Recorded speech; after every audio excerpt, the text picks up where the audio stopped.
Hello everybody, my name is Squaggy, and let's talk about these shield ticket cyclers. In this video, I just want to quickly preach about the benefits of these shield ticket generators, the pros and some of the cons obviously, and then I want to talk about some of my favorite road decks I've been trying out this format with these cards. This is a bit looser of a discussion video, so don't expect any crazy points or editing, just wanted to get my thoughts out there.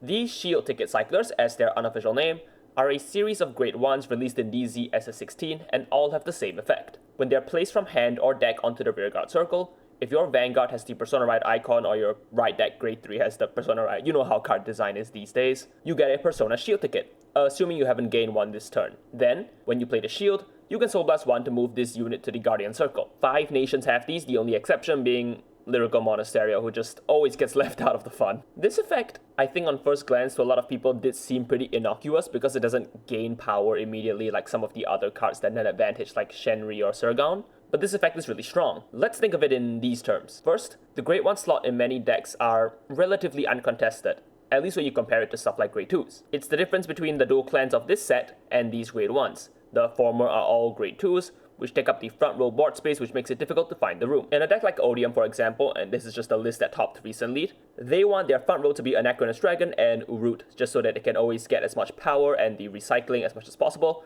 making it hard to find the board space to even get the benefit of the Grade 2. That's not to say that it's bad in Odium. There is a list I have pulled up as well, which also has it. Yeah, you can see here. That also has this dual clan, but the benefit of running not the dual clan is that you get to play the regular Grade 2s and Grade 3s in your front row, and then your back row space is also your normal Grade 1s who can still lend support. And these shield ticket Grade 1s, this is the Dark States one right here, is going to be able to help smooth out the early game with its shield and not take up that precious front row space. Some nations have cards like Philia or Shenryi, which are conditional ways that you can draw one, and also are Grade 1s which this shield ticket is going to fight for. For Odium in particular, you're going to fight with Philia, right? And that's fine in certain decks that can play orders regularly or maintain the board in the case of something like Cerrgaon. But in the early game, when your opponent is counter-rushing you going second, or even just normally rushing you going first, cards like Shenryi and Philia just become 8000 vanillas that have their work cut out for them. Using the example of Odium, if you're counter-rushed by something like Deeplands or Aichi, it's going to be hard to get your Philias to proc early game, and thus you're not going to have the advantage you need from that card to get the shield to keep up with the early game pressure that those two decks are going to boast. In that scenario, it's better to have the shield ticket Grade 1 because that card is at least going to give you the 10,000 point shield into your hand really fast without you needing to draw one and risk drawing into another Grade 3, which a deck like Odium is going to run too. And it's also going to help you set up your own push. While these shield ticket Grade 1s, all their skills are technically related to guarding, the fact of the matter is that these guys are going to stay on board and give you the shield ticket to your hand, meaning you don't have to give up a unit so that you can have shield. Again, contrast to cards like Shenryi, you don't lose out on having aggressive early boards for the shield. You get both at once. For cards like Shenryi and Cerrgaon, you can obviously choose not to proc their effects so that you don't have to draw one and lose the unit, but in doing that, you do kind of delay when you get the draw, which sometimes is relevant because you do want to kind of cycle the cards really quickly so you can change your board into shield for the next turn. But these shield cyclers, you don't have to make that choice. You get both. You get a board unit and you get shield. And in a pinch, you get more shield if you're willing to give up the board. That's fine. Another big deal is that these cards don't draw. Without digging into the deck, you still go plus in terms of shield, and because you don't draw one in certain matchups where deck out becomes a problem, this can subtly kind of influence the decision of that game. You'll have a much lower chance of going into deck out if instead of getting 4 draws, you are getting 4 shield tickets, keeping 4 more cards into your deck whilst not compromising on the amount of guard that you have. And finally, these cards are just really free. You breathe and they gain 10,000 shield. Even if you're not using the second skill, you don't lose out on playing these units. They are costless for the most part. Still, it's not like there aren't cons associated with these cards. The requirement of calling from the deck or the hand can get kind of weird since many of the decks recur from the drop zone or the soul. Obviously, this is made so that you don't get to reuse these shields a lot, but it can get annoying in something like maybe Deeplands, which people experiment these Grade 1s, and it just doesn't work out because Deeplands isn't really a deck that calls from hand or deck. They call from the drop. I thought maybe this would be pretty good in Blank the Mire in Dark States, but actually, a lot of the ways you get units in Blank the Mire is through Blank the Mire Nexus's skill, through Vejdrop Dragon, so this can also be kind of awkward there. And the deck space is also getting a lot tighter and tighter as more good cards get produced. in which case, it's really hard to justify cards like these unless they already have really good synergy with your deck's game plan. You can't just toss these in and expect them to work 100% of the time. These require you to really look at your deck and think, does this fit in? And if it does fit in, you are going to reap an immense reward. So what are these decks? What decks can use this incredibly powerful kind of card? I want to go over now some of my favorite rogue / off-meta picks in a bit more detail, but I also want to assuage some fears that people have about generic pieces and, especially these ones. One of the fears is that with generic cards, the gap between bad decks and good ones don't necessarily change, or worse, they get worse. A stronger Keter deck like Raziel having access to Dissection Angel and having a ton of soul built up is worth more than like the Nebula Knights having access to Dissection Angel, right? In these cases, it can seem like the generic tools make the gaps even bigger, but I don't think that these cards are in that spot. A lot of the best decks in the game, like Yakuza, IG, and Deeplands, as what I consider the top 3 decks right now, maybe Odium top 3, cannot as easily leverage these cards. Calling from the hand or the deck is just not as simple with these ones. Not to mention their deck space is really tight. Where it is obviously suited best for is decks that can call units from the deck with ease, which immediately makes me think of the Phantom decks, who all have the Crimson Moon order to call units from the top. Before the video continues, I just want to advertise, I do have a Ko-Fi. I'm not going to paywall any content. Obviously, I don't really have a lot to paywall. But if you'd like to support the channel and what I do, and you want to see me, maybe try to upload a bit more regularly, maybe improve this microphone of mine, then any help would be appreciated. You don't have to donate. Just want to put it out there in case you do want to support the channel and what I do. Okay, back to the video. One of the decks that I really like having these cyclers in is Youthberk Fantome. Though quite frankly, the Keter Sanctuary Youthberk also works great with these shield ticket generators. You can take one of those old lists where they play the 5th attack PG grade 1, just sub it out for the grade 1 ticket, and the deck will work great. This list right here is the list I use personally, although I do admit it's a bit of a mess. Look at all those 2s and 3s off, like geez. But I still think it contains a lot of the important things I like about having the Shield Cyclist in the deck, and why I like Youthberk Fantome right now. The Crimson Moon has a new target in the Shield Cycler to call on turn 1, which gives me a chance from turn 1 to convert the moons that you add to your hand via Youth Grade 1 or Habitable Zone, and convert it immediately from a shieldless order into a card A on board, and B with 10,000 points of shield associated with it. You may also notice that the Grade 2 Dino Dragon over here, which people consider, oh, you have to play this Grade 2 Dino Dragon, he's the best card in the game, and to some degree it might be. But I do actually like the Grade 1 ticket generator over this card because it stays on board. So the Dino Dragon is technically a 10,000 point shield as well, with the benefit of being ride fodder.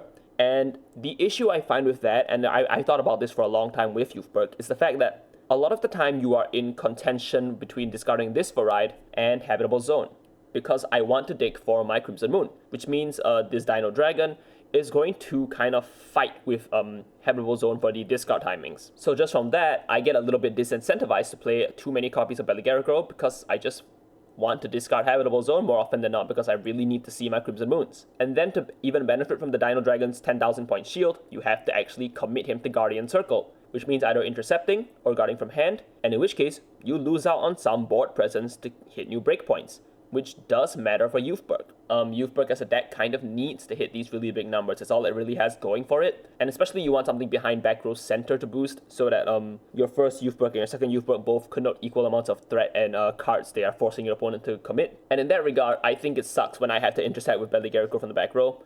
And to be clear, it does suck if you have to intercept with this card as well.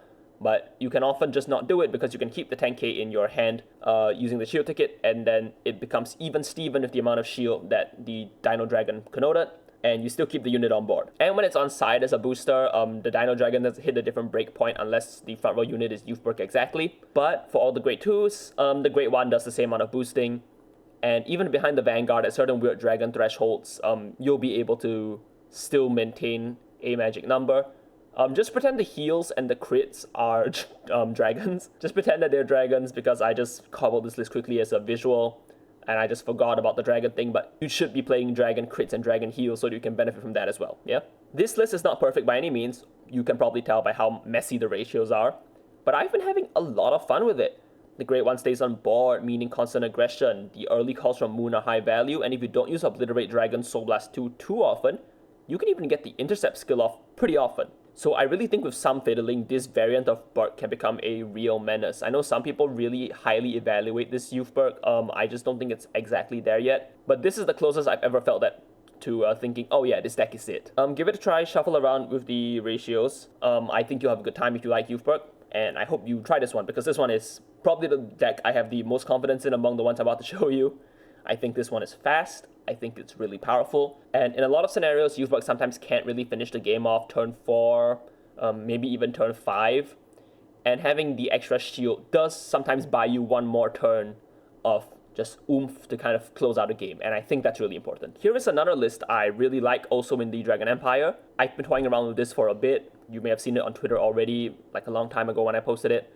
But this is another unrefined concept I have in Cody Blaze, one of my favorite decks of all time. The synergy here is pretty clear. Cody Blaze calls units off the top, Blazing Warcry calls cards off the top, and this will net us those shield cyclers that can slowly chip away at our opponents even early on, so that as the game progresses, even though our numbers are quite small and pathetic and they're loser numbers, we can eventually land kills via death by 1,000 cuts. In the grade 2 slot as well, we are running the dual clan kind of Brutal Jack's Descendant, the grade 2, this is a Dragon Empire and Brandgate one, I believe, because he is CB1 draw 1, and he's a 15k early and 20k late. So he's going to keep us in the game and dig for the P-Rides and the Warcry so that we can get our multi-attack. This one, I do admit, is probably a lot worse than the Youthberk one. In my real-life testing, I've swapped Fire Regalis out for the Twin Cast so that you, again, can keep up the guard, because sometimes I feel like Blazing Warcry hates me and doesn't want to give me a Cody Blaze to put to soul. So we're going to have to go for 2 P-Rides in order to get the effect off. To be clear, I think this list is a lot of fun. I find it so enjoyable that I can keep up so much hand advantage, keep being aggressive really early on, and with Incinerate Dragons draws and Tyrants draws and the Shield grade 1, you do have enough hand and resources to get to a second Persona Ride, so you can best leverage Cody Blaze's 6 attack turn. To be clear, I don't know if these ratios again are correct. The grade 1 that is a 3 of right there, his ability kind of, he can stand himself if the unit in front stands, or he can stand the unit in front if he stands, so it's very useful in that regard. And I would like to play him at 4, I just didn't know what to cut. I would maybe even cut the dual clan down to 3 and then put it back to 4, but I don't know. I just really like the idea of having 4 grade 2s that I'll say hit face very hard. You can run stuff like the Iron Rock grade 2 that gives you a second chance to put Cody Blaze to soul. I don't like Ember Breath Dragon or whatever he's called, the grade 3, I don't like him at all. But I think this list does a good thing, and the good thing is it can hit face a lot. It's very good at hitting face, and face is the place, so I encourage that. Moving out of the Dragon Empire, I have Arkhite as well, which is a deck that I've been wanting to build for a while, and I finally have the capacity and I can find it. This is a list that I took from a local, a Pompoko local in Japan, I believe. But I use this list in real life too. I've been trying it for a couple days now. It's been a blast. The synergy here is not exactly that Arkhite calls cards from the deck, but rather in Arkhite, when you are searching out torrential energy research, you can search for the Brandgate Shield Cycler, because he's a monster. So in Arkhite, and even in something like Eva, you can search him via the torrential energy research. This list, it just kind of takes the best pieces of Arkhite beforehand and then just finds some room for 4 Shield Cyclers. As a deck that often wants better defensive options, this is a really impactful change. Especially because Magnades, who is kind of the Brandgate's default for set orders, can call the grade 1 ticket card directly off the top for the 10,000 point shield. So you maintain some aggressive board building, but you also get the shield. It's just such a boon. And many of Arkhite's prior grade 1s often left the board, like Bulbamine and Balderit. In order to gain the maximum value, you would have to have them leave the board. So in future, your attacks kind of lose a bit of oomph because you just don't have something behind. But with this, and I keep saying this basically, but we can keep up the offense while we maintain a very strong hand and guard value. I know this list can't really countercharge because, again, it doesn't have Bulbamine. Maybe you want to find room for one, but I just don't really find it too big of a deal. I think Arkhite's the kind of deck where you are kind of controlling your damage to make sure every turn you can output as much as possible, and you are being very picky with when you're using the grade 3 to counterblast and get the 10k and crit. So I don't think Bulbamine is that necessary, and you'll usually be at more damage anyways. The Shield Cycler doesn't help you necessarily take less damage. I mean, it does, but kind of what it means is that you can control your damage better so that you can willingly take more points to have more counterblast and then safely guard through the next turn still. I think that is a really big boon for Arkhite, which has a pretty aggressive deck, doesn't have too many defensive options other than searching out the PG monster. And like I said just now, it's even fine in Eva, the sister deck. This is a list that just topped Korea's WGP, playing 3 of the Shield Cycler over there. I don't necessarily know if it's good or not necessarily. I think it's fine. I imagine it's pretty decent because, again, Torrential Energy Research can search it, and Eva is the kind of deck that likes to play longer games to filter out cards, so this is pretty useful. Eva also doesn't have a lot of great ones to stick on board a lot. oftentimes it's things like the Combined Rusher Grade 1, which was costing you a counterblast before, which did convert to shield, but again, you don't want to use that too much because you want to keep stuff on board to maintain offense. So I don't know, I really like this monster in its place. I think it does a lot for the deck. I just think there's a lot of flexibility with the Brand Gate 1. I think it's one of the cheaper ones too, not as explored. I think it's harder to find space in Brand Gate decks because they tend to be the ones with a ton of orders. I just think that there's also a lot of chances to use it with Torrential Energy because it's a monster. I wonder if Aladekma could benefit from this. I hope not.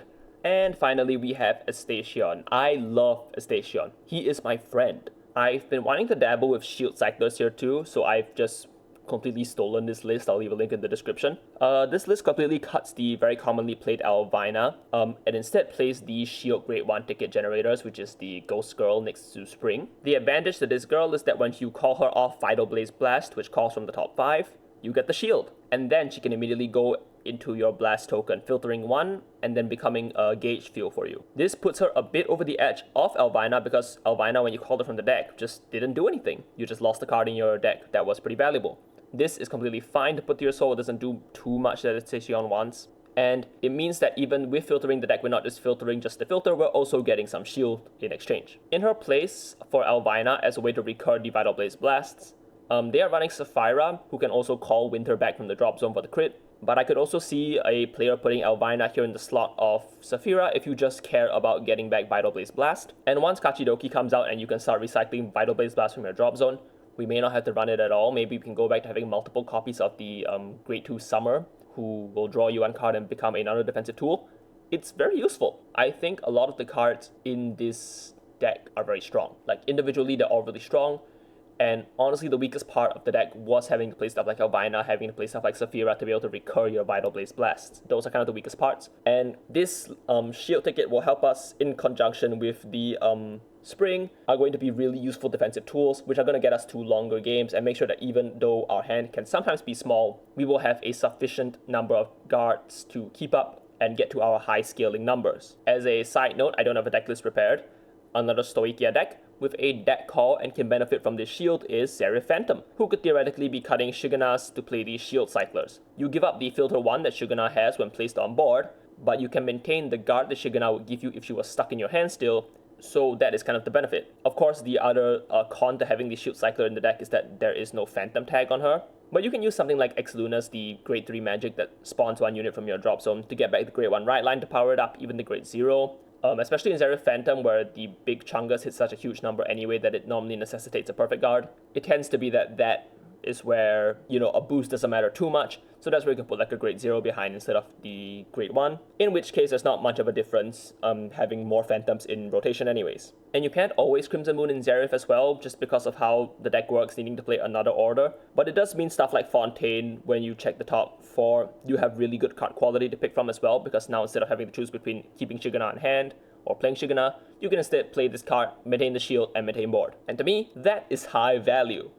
Something like that. It's worth experimenting. Try it out if you haven't. With that, I think I've yapped a lot already, so now I want to hear from you guys. What kinds of decks do you want to fit these shield generics into? Do you think this is going to help bridge the gap between some of the weaker decks and the stronger ones, since the stronger ones don't really benefit from it, but the weaker ones do? Let me know what you think. I would love to hear from you what kind of decks you've been experimenting with.